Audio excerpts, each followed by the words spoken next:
Hello everyone, and welcome back to your daily government and financial news update. As always, I'm interested in hearing your thoughts on everything, so make sure to give this video a like, but also leave a comment giving your thoughts on everything that is currently going on. Okay, so stocks tumbled once again on Thursday to close out the first half of the week, with the S&P 500 down by 0.88% and year-to-date down by over 21%. That makes for its worst start of the year since 1970. The Dow Jones also dropped by 0.82% yesterday and is off to its worst start since 1962, down 15.88% in total for the year.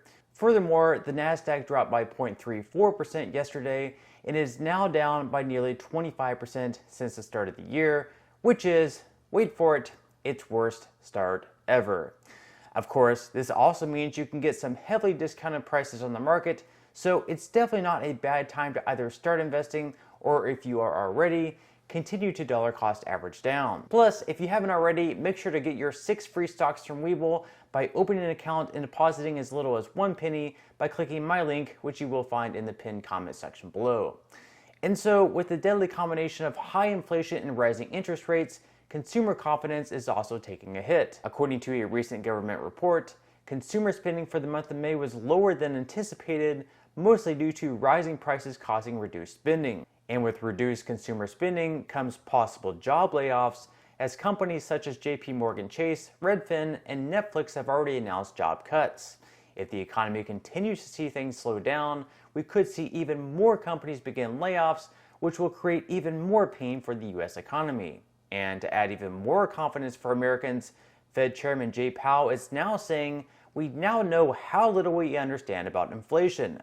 This is after in 2021, him constantly saying that inflation is just transitory, that it won't persist on like it has. According to the Atlanta Fed, on June 30th, the GDP Now model showed a real GDP growth of Q2 being negative 1%, which, if that happens to be the case, would mean we would officially be in a recession.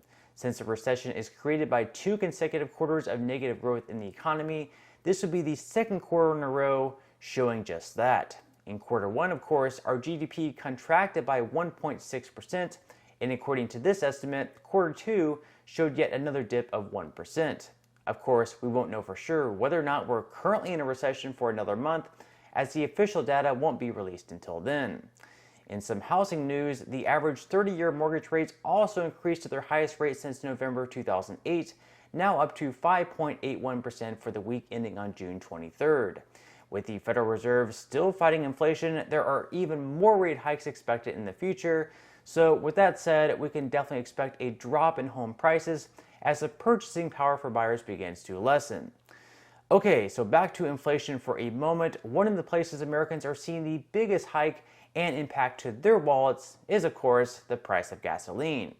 On Wednesday, during a press conference at the NATO summit, President Biden once again pushed for a gas tax holiday and blamed Russia, yes, Russia once again, for the price of gas.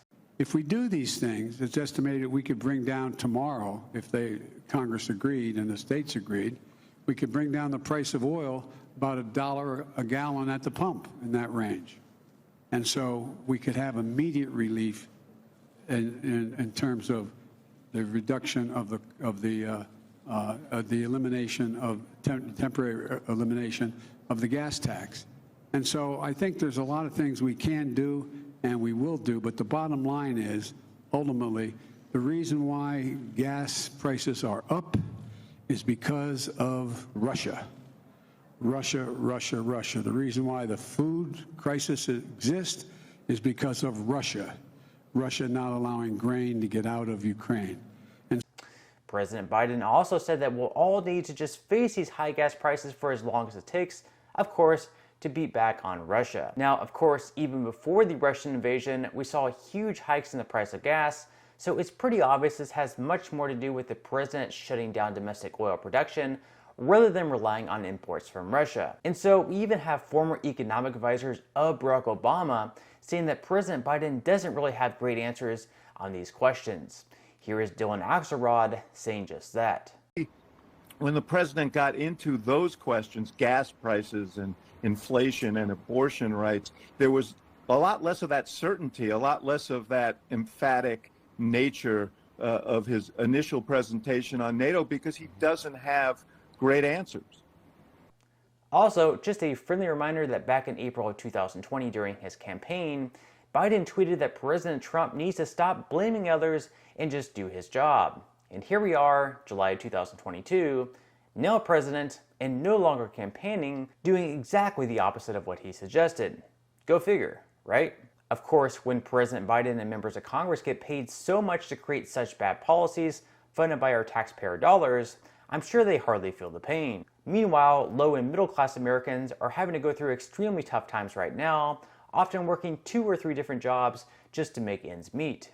If you want to enjoy your upcoming 4th of July weekend, it'll definitely come at a price, with the price of beef up 36%, chicken breast up 33%, pork chops up 31%, and, well, pretty much everything else up majorly as well. This year, you may notice the prices are soaring. Gary Reed tells me it's his favorite holiday to celebrate. Typically, how much would you spend on fireworks? Probably about $200-300. Do you plan on buying fireworks this year? I can't afford it, unfortunately. So this year, unfortunately, no. Normally, that's the best thing we do. Many people say they're having to pay more for many items, from gas to their groceries. Some say fireworks are a luxury that they're going to pass on this year. It's tough times. I really couldn't. I would want to, but I guess I just feel like I'm gonna be working too much, trying to, make ends meet. Zach. Okay, so many may watch that video and think, no big deal, fireworks are a luxury anyways, but something that's definitely not a luxury and definitely needed, baby formula. Yes, after several months, parents across the country are still struggling to get their hands on baby formula. Dina and Cy Anderson tell me it's been a family-wide effort looking for formula for their 3-month-old grandson. We go in the stores and it's just bare. Can't find any. I've been checking all stores, Target, Walmart, Walgreens, CVS, even online medical supply stores. Finding formula for one child is hard enough, but Amy Timbrook has to feed her twin 9-month-old sons, Aiden and Braden. She and her loved ones have been searching both here and in Virginia, and Amy says when she heard about today's giveaway, she couldn't pass it up. If there's formula available, you need to take the opportunity to get it, because when it comes to feeding your children, you gotta plan in advance. Fox News reported that one mother in Louisiana is having to turn to a Facebook group, yes, a Facebook group, in order to obtain the formula she usually buys in stores, and wishes to remind others that the crisis is still very well there. She also said that formula is not something that should be gone without. That's pretty obvious, and the fact that we still have problems feeding our babies and it's going on nationally, that's ridiculous and it's disgusting to me, because I'm sure the babies of these politicians eat. Now, I personally couldn't have said it any better, and we really just have to hope that we can increase the supply of baby formula very, very soon. But on that note, I'm going to go ahead and wrap up this video. If you enjoyed the content in today's video and you would like to see more like it, make sure to give this video a like, subscribe to my channel, and don't forget to ring the notification bell. That way, you will be the very first to be notified when I do release future videos. And until next time, have a wonderful 4th of July weekend. And until next time, I'll see you in the next video.